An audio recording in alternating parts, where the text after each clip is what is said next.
Well, what up, gang? Carolina Jackpot coming at you. It is Saturday morning, about 10:30-ish, and week 3 of college football really gets cracking today. There was a game last night. I didn't even stay up to watch the final score of it. Coastal Carolina was playing the Soup from Campbell, and they laid the smackdown on the Soup by about 30 points, I think. The Soup looked okay going into the fourth quarter, but they that bowl cooled off really quickly. And did the picks against the spread the past couple of evenings. I hope you all that watched those enjoyed them.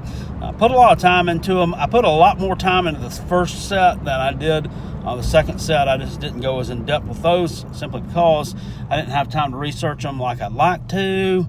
I mean, it just stinks, guys. It sucks. I work a day job. Yeah, I'm working it right now. I'm just got a little errand to run, so I thought I'd pop on here and say hi and talk about something real quick.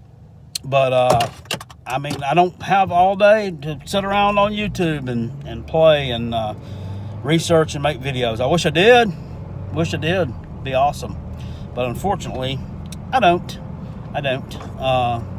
Anyway, getting into the topic of the video.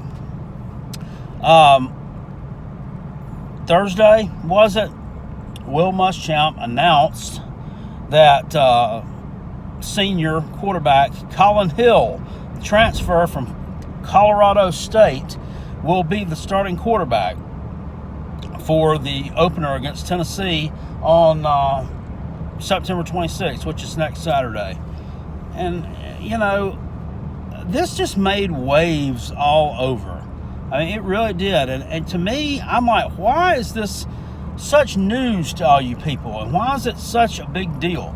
First off, all you people do is get on here and bash and trash the Gamecocks anyway. So why do you give a shit who their starting quarterback is? Second of all, and I'm hearing it from a lot of Gamecock fans are pissed off. They think it's a waste of a move. They think it doesn't make any sense. Why are we putting Ryan on the bench after, he played through an injury last year and blah, blah, blah, and all this and that? Okay, first off, hold up.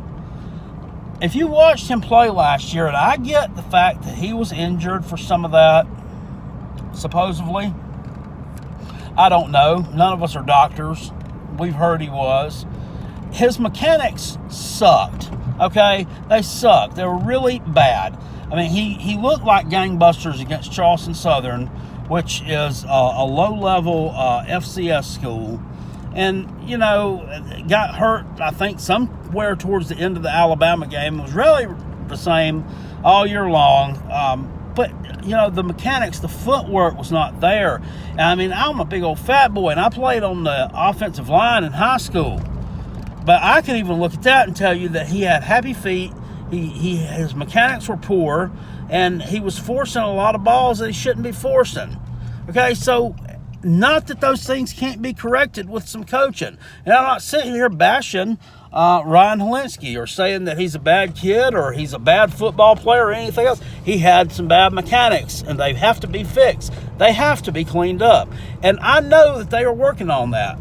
Second of all, he's 19 years old, okay? He's 19 years old, just entering his sophomore season, and he has to learn a totally new offense, new offensive coordinator, new coaches, okay, over on that side of the ball. So he's got that to wrap his head around. And if you were 19 years old, would you have been able to do it? Probably not. That's asking an awful lot from a young guy. So he's got to fix his mechanics and learn the craft at the same time. So what do? They turn the job over to the guy who knows the offense. Whoopity-doo! I mean, is that not just, is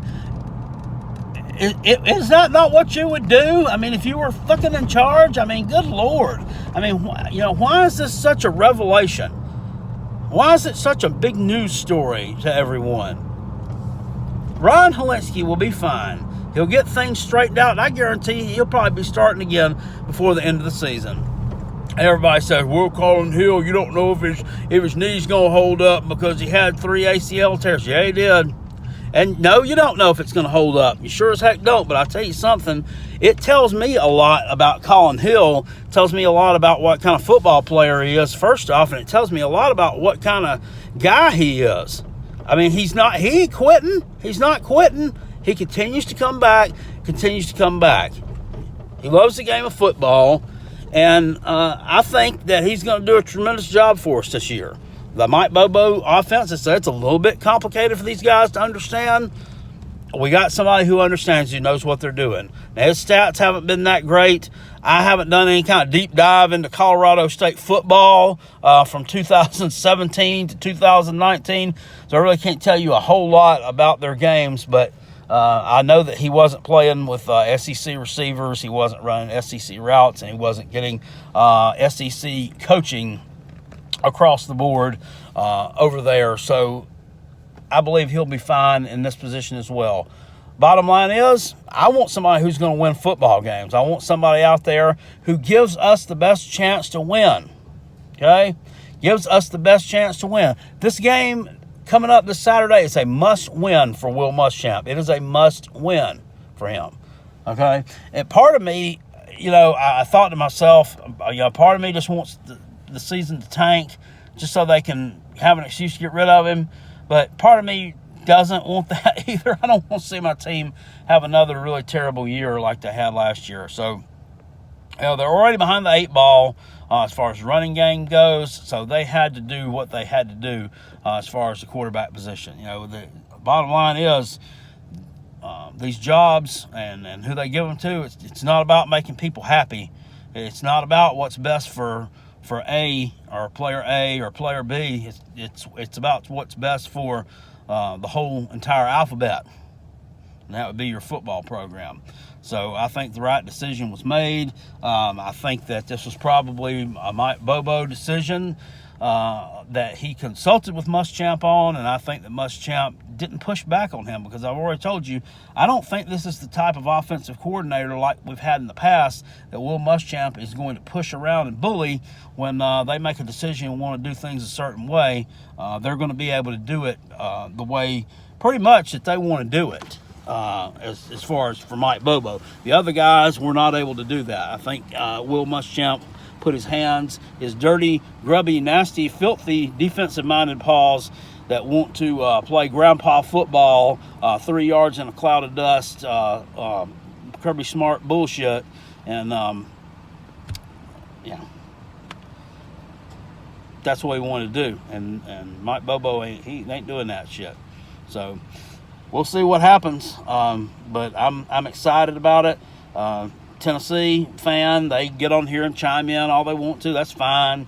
You telling me you're hooping and hollering about being ranked number 15. That's great. The Big Ten is not being factored into that right now, and the Pac-12 is probably going to end up playing, and so they'll be factored into it too. So you're not a true number 15 team. No ifs, ands, or buts about it, but it doesn't matter. It doesn't matter whether you are or whether you aren't, because you're coming down to Columbia next Saturday night, and you're going to get your face kicked in one way or the other. So you can bank on that for shizzle. I'll see y'all later. Games are this afternoon and this evening. I'll be popping in from time to time. I'll see y'all later. Appreciate it. Peace. And I'm out. Go Gamecocks. Fire boom. Woo!